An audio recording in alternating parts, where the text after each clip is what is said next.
Hello everyone, आज हम class 10th की ट्रिग्नोमेट्री शुरू करेंगे। तो यहाँ पर ट्रिग्नोमेट्री कई बार क्लास 9th के बच्चों को काफ़ी लगता है कि क्या ये है, लेकिन इट्स अ वेरी इजी।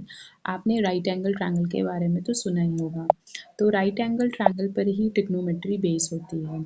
जहाँ तक हमें पता है राइट एंगल ट्रायंगल के बारे में, तो राइट एंगल ट्रायंगल जो होता है वो 90 डिग्री का होता है। ये एंगल जो होता है 90 डिग्री का होता है। इसकी ये वाली जो साइड होती है वो हाइपोटेन्यूज होती है, ये परपेंडिकुलर होगा और ये बेस होता है। इतना तो आपने सभी ने पढ़ा है। पाइथागोरस प्रमेय के बारे में आप सभी जानते हैं। पाइथागोरस प्रमेय क्या होता है कि पाइथागोरस प्रमेय भी राइट एंगल ट्रायंगल पर ही फॉलो होता है। तो अगर मैं कोई राइट एंगल ट्रायंगल बना लूँ और इसका नाम कर दे दूँ ABC, तो ये 90 डिग्री हुआ। 90 डिग्री के सामने वाली साइड जो होती है वो हाइपोटेन्यूज होती है और ये हो जाता है परपेंडिकुलर और ये हो जाता है बेस। तो यही हम जानते हैं और हमें पता है पाइथागोरस थ्योरम में हम क्या लगाते हैं, hypotenuse square equal to perpendicular का स्क्वायर प्लस बेस का स्क्वायर। यही रूल हम फॉलो करते हैं पाइथागोरस थ्योरम में।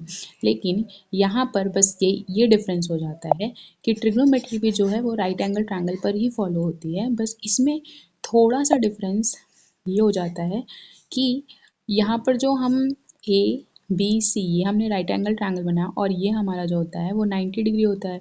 तो 90 डिग्री के सामने वाली जो साइड होगी वो हमेशा हाइपोटेन्यूज ही होगी, लेकिन इसमें परपेंडिकुलर और बेस जो है वो हम ऐसे रैंडमली ही नहीं ले लेंगे। जैसे हमने सी को थीटा कंसिडर अगर हम करते हैं तो थीटा के सामने वाली जो साइड होगी वो क्या हो जाती है, परपेंडिकुलर हो जाती है।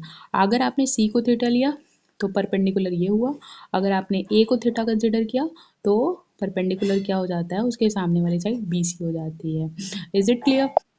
अब क्या है कि अगर मान लो कि हमने एक ट्रायंगल बनाया, लाइक दो ट्रायंगल बना लेते हैं, एक ABC, दूसरा ट्रायंगल ये बनाते हैं ABC, ठीक है। और ये हमारी एंगल क्या है, 90 डिग्री है और ये एंगल हमारी क्या है, ये भी 90 डिग्री है।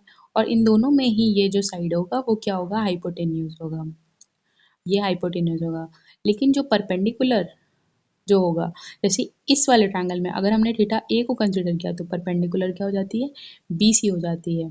और अगर इस वाले ट्रायंगल में हमने सी को कंसिडर किया तो परपेंडिकुलर क्या हो जाती है, AB हो जाती है। और जो साइड बच जाती है वो क्या हो जाता है, इस वाले साइड में AB बच गया तो ये क्या हो जाता है, बेस हो जाता है। और इस वाली साइड में क्या होगा कि ये वाली साइड बच गई BC, तो ये क्या हो जाएगा, बेस हो जाएगा।